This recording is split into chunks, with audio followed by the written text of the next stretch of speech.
દર્પણ શ્રી ધીરુબેન પટેલની ટૂંકી વાર્તા. દર્પણ પહેલી વાર મેં એને સ્ટીમરના તૂતક પર જોઈ. સ્વપ્નમાં પણ ન જોવા મળે એટલો બધો સુંદર તેનો ચહેરો હતો.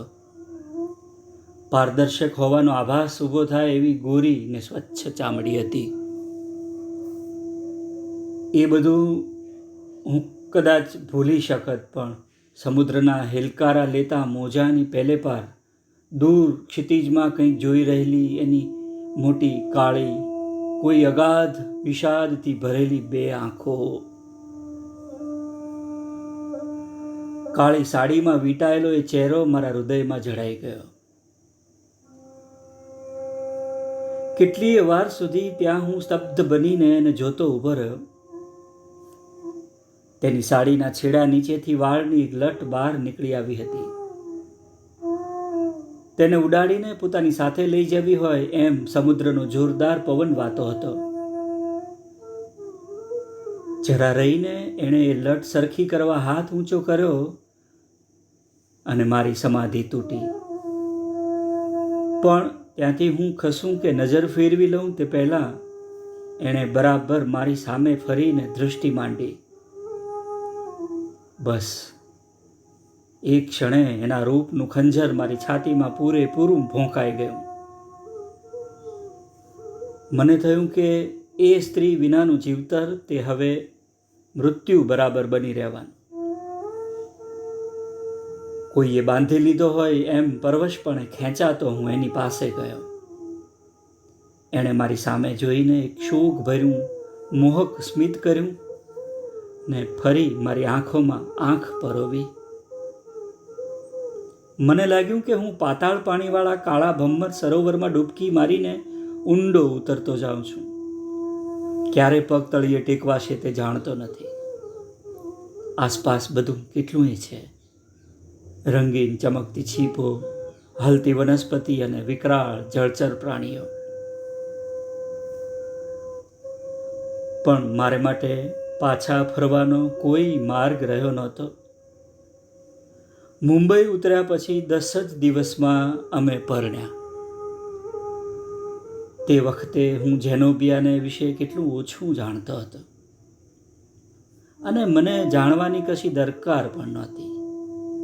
મને એટલી જ ખબર હતી કે કોઈ વિરલ ભાગ્યના યુગે આ અભૂતપૂર્વ સુંદરી મારી પત્ની બની હતી, સદા મારી રહેવાની હતી. તેના અદ્ભુત રૂપને મેં નિત્ય નવીન પ્રકારે શણગારવા માંડ્યું.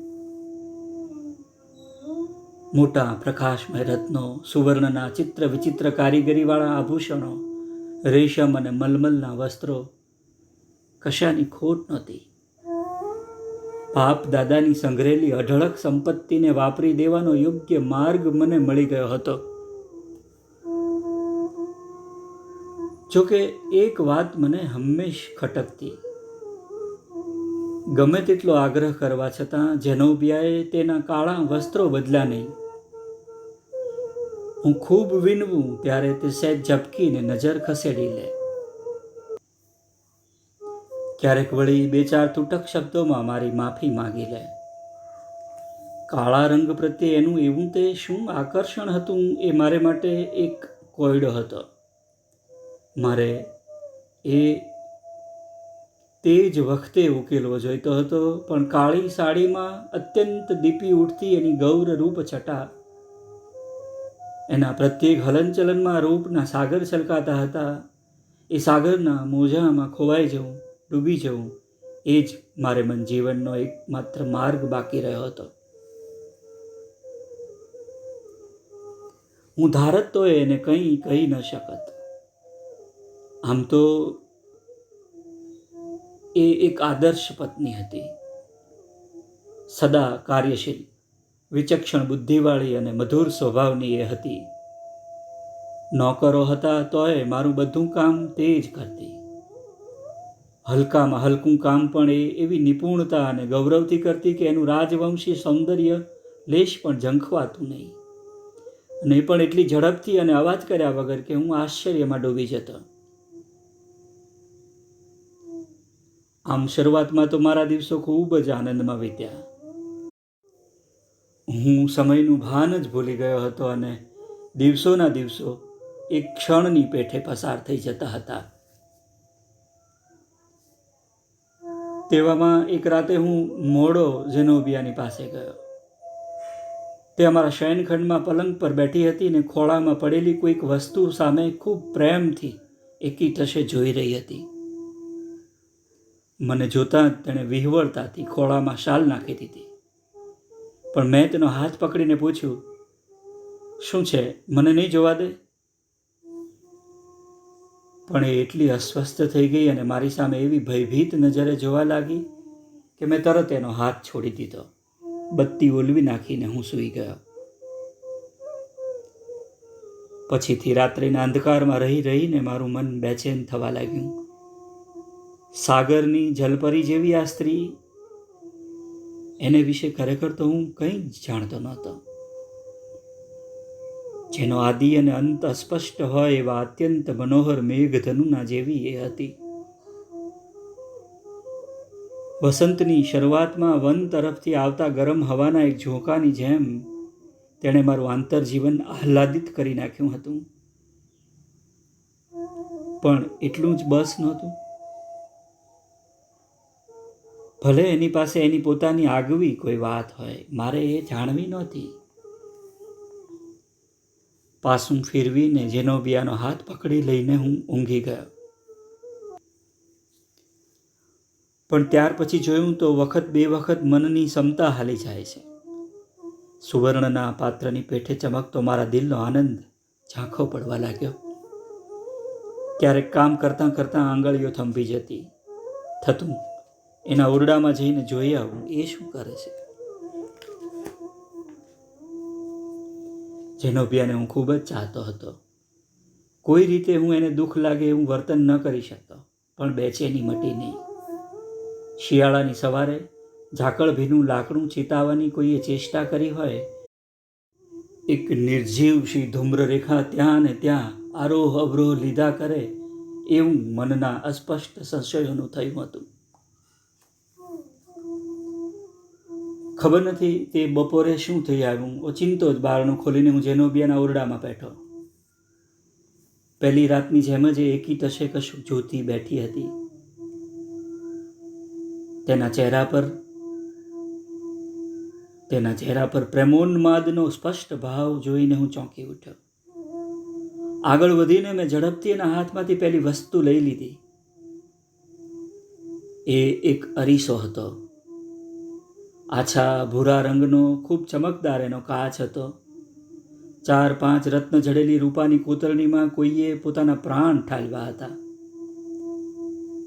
હાથા ઉપર એક મોટું રત્ન હતું. ઘેરા રંગના એના તેજ સામે ધ્યાનપૂર્વક જોતા અગ્નિના તણખા જેવા ચમકારા ઉડતા દેખાયા.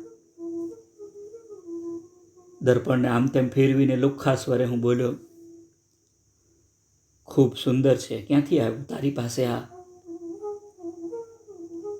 હતું કઈ? ઝેનોબિયાએ આંખો ફેરવી લીધી. શબ્દ કે નજર દ્વારા નહીં, પણ આખા દેહની છટાથી એ મારા પર તિરસ્કાર વરસાવી રહી હતી. કંઈ બોલ્યા વગર ભોંઠો પડી જઈને હું ત્યાંથી ચાલ્યો આવ્યો. એ ક્ષણ અમારા અંતની શરૂઆત હતી. હું ઈચ્છત તોય એનો વાંક ન કાઢી શકત. આખરે તે એક અપ્રતિમ સૌંદર્યવતી સ્ત્રી હતી. એ જો દર્પણમાં નહીં જોવે તો જોશે કોણ? પણ ખબર નહીં શાથી એના હાથમાં દર્પણ જોતાની સાથે હું બેચેન બની જતો. સૈકાઓ પહેલાં જેણે એ દર્પણ બનાવ્યું હતું અને પોતાની કલા સાધનાનો બધો નિચોડ એમાં ઠાલવો હતો, તે અજ્ઞાત કારીગરનો હું દ્વેષ કરવા લાગ્યો હતો. મને લાગતું હતું કે એણે ઘડેલું એ દર્પણ મારી અને મારી પત્નીની વચ્ચે એક જીવંત અંતરાય બની ગયું હતું. પછી ધીમે ધીમે એવું બનવા લાગ્યું કે ઝેનોબિયા હાથમાં દર્પણ લે કે તરત મને ખબર પડી જતી. મને ઈચ્છા થઈ આવતી કે હું એની પાસે જઉં અને એના હાથમાંથી દર્પણ ખૂંચવી લઈને જમીન સાથે અફાળી નાખું. જો એમ થાય તો જ ઝેનોબિયા મને સંપૂર્ણ રીતે ચાહવા લાગે. વિચાર ઘણો વિચિત્ર હતો, પણ વારંવાર આવવાથી તેની અસ્વાભાવિકતા મને દેખાતી નહીં અને એણે મારા પૂરા મનનો કબજો લઈ લીધો હતો. મને થતું કે એ દર્પણ નથી પણ મારો હરીફ છે, એને કોઈ પણ ઉપાય દૂર કરે જ છૂટકો. સાથી એમ થતું તે હું કહી શકતો નથી, પણ એ વિચારે મારા મનમાં ઘર ઘાલ્યા પછી મને અનેક વિચિત્ર ટેવો પડવા લાગી હતી. દાખલા તરીકે, હું અને ઝેનોબિયા એકલા પડીએ અને આસપાસમાં પેલું દર્પણ દેખાય તો તીવ્ર વિદ્વેષની જ્વાળાઓથી મારું મન ભરાઈ જાય અને હું તે આઘું મૂકું ત્યારે જ મને ચેન પડે. એની હાજરીથી અમારા એકાંતમાં વાંધો આવતો હોય તેવું મને લાગતું. એવી વખતે ઝેનોબિયા કંઈ બોલતી નહીં, માત્ર ક્યારેક હસતી, પૂછતી, તમને નથી ગમતું નહીં? હા, હું તો ઈચ્છું કે તું એ ધિક્કાર પાત્ર વસ્તુને સમુદ્રને તળિયે નાખી દે. એ જવાબ ન આપતી, પણ એના ચહેરા પરથી હું જોઈ શકતો કે એવું કોઈ વાર બને તો ઝેનોબિયા એને પડખે જ હોય. સમુદ્રની સમુદ્ર કન્યાઓનું ગીત સાંભળતી તે અનંતકાળ લગી કોઈ પરવાળાના ખડક પર એનું પેલું દર્પણ હાથમાં લઈને સૂઈ રહે. વચમાં એક બે બનાવ એવા બન્યા કે મારા આછા વહેમોએ કંઈક સ્પષ્ટ રૂપ ધર્યું. એકવાર મેં ઝેનોબિયાને ઉત્કટ પ્રેમના શબ્દો બોલતી પહેલા દર્પણ સામે તાકી રહેલી જોઈ. અને બીજી એકવાર મને ચોખ્ખો ભાસ થયો કે અમારા ખંડમાં કોઈ ત્રીજી વ્યક્તિની હાજરી છે. અલબત્ત શોધખોળ કરતાં કંઈ જડ્યું નહીં, પણ મારા મનમાં બેસી ગયું કે પહેલા દર્પણને આ વાત સાથે સંબંધ છે. ત્યાર પછી મેં ઝેનોબિયા પર વધારે ધ્યાન રાખવા માંડ્યું. મને ચોક્કસ વહેમ હતો કે તે બીજા કોઈના પ્રેમમાં છે, પરંતુ તેનો પ્રણય કોણ છે તે હું શોધી શક્યો નહોતો. વળી કશી સાબિતી હાથમાં આવ્યા વગર હું એને ખુલ્લમ ખુલ્લા કશું પૂછી શકું એમ પણ નહોતું. માત્ર એક અદૃશ્ય વેરની ભાવના જાગી ઉઠતી. જો પેલા દર્પણનો બનાવનાર હાથ લાગી જાય. એક દિવસ હું ઝેનોબિયા મને ન જુએ એવી રીતે એના ઓરડામાં ગયો. તે હાર પહેરતી હતી. હાર પહેરીને એણે માથા પરથી કાળી સાડીનો છેડો આઘો કર્યો અને પછી પહેલું દર્પણ હાથમાં લઈ તે પલંગના છેડા પર બેઠી. હવે મને બરાબર લાગ મળ્યો. સાવચેતીથી મારું પ્રતિબિંબ પડી ન જાય એની કાળજી રાખીને હું ઘણો નજદીક ગયો અને શું થાય છે તે જોવા લાગ્યો. પહેલી થોડી ક્ષણો ઝેનોબિયા દર્પણ સામે એકી ટસે જોઈ રહી. પછી પેલા ભૂરા કાચની સપાટી પર ધુમ્મસ જેવું કંઈક વર્તાવા લાગ્યું. તેમ તેમ ઝેનોબિયા ઉત્તેજિત થઈને જોતી જ રહી અને પ્રેમના ભાવ તેના ચહેરા પર દેખાવા લાગ્યા.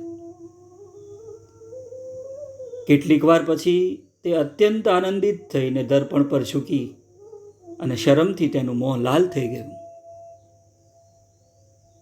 મારાથી રહેવાયું નહીં. ઝેનોબિયાના ખભા આગળથી નમીને મેં પણ દર્પણમાં જોયું. ખબર નથી હું શું જોવાની આશા રાખતો હતો. મને ત્યાં ન તો મારો ચહેરો દેખાયો ન ઝેનોબિયાનો. એક અજાણ્યો યુવાન એ દર્પણમાં દેખાતો હતો. ઝેનોબિયાનું રૂપ તો એક ઝાંખો પડછાયો માત્ર હોય એવો તે સુંદર હતો. મારી થીજી ગયેલી આંખો સામે નિડરતાથી જોઈને તે પળભર હસ્યો. શબ્દો વગર તેણે જે કહેવાનું હતું તે કહી દીધું. ઝેનોબિયા મારી નહોતી, કોઈ દિવસ મારી બની જ નહોતી. તેનું એ સ્મિત જોઈ ઝેનોબિયા ચોંકી અને મારી સામે ફરી. તે સાથે પેલા દર્પણ પુરુષનો ચહેરો ઝાંખો પડવા લાગ્યો. ભયભીત ઝેનોબિયા એક ચીસ પાડે તે પહેલાં તો દર્પણ ફરી પાછું સ્વચ્છ બની ગયું. મને લાગે છે કે તે ડરની મારી જ મરી ગઈ હશે. ડૉક્ટરોએ હૃદય બંધ થઈ જવાનું કારણ આપ્યું. અઠવાડિયા પછી હું બધું વેચી સાટીને મુસાફરીએ નીકળી પડ્યો.